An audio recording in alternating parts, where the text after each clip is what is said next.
Bonjour, ce message n'est pas une attaque personnelle, c'est une mise au point. Il arrive un moment où le silence n'est plus une option. Quand les critiques indirectes, les sous-entendus et le manque de respect remplacent le dialogue, il devient nécessaire de remettre les choses à leur place. Certaines personnes n'ont connu qu'un seul environnement professionnel depuis la sortie de l'école, une seule entreprise, une seule méthode, une seule façon de travailler. Elles ont été formées à exécuter ce qu'on leur demandait, selon un cadre précis, sans jamais sortir de ce modèle. Ce n'est pas un défaut en soi.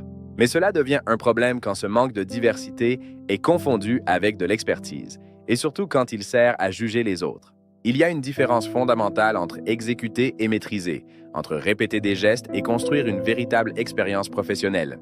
Un vrai professionnel, ce n'est pas quelqu'un qui reste toute sa carrière au même endroit, c'est quelqu'un qui se forme, qui évolue, qui change d'environnement. C'est quelqu'un qui découvre d'autres méthodes, qui confronte ses compétences à plusieurs réalités et qui progresse avec le temps.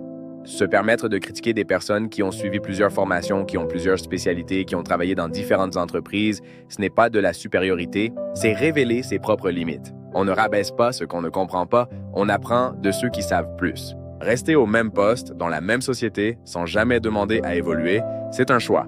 Mais ce choix n'autorise ni le mépris, ni la critique. À force de refuser d'évoluer, on finit par devenir celui à qui on demande tout, l'exécutant silencieux, l'homme à tout faire, celui qui baisse la tête. Et paradoxalement, ce sont souvent ces profils-là qui critiquent le plus ceux qui avancent. Oui, une entreprise fait vivre une famille. Elle paie un salaire, des charges, mais la stagnation et la frustration ne viennent pas des autres. Ils viennent des choix que l'on fait ou de ceux que l'on refuse de faire.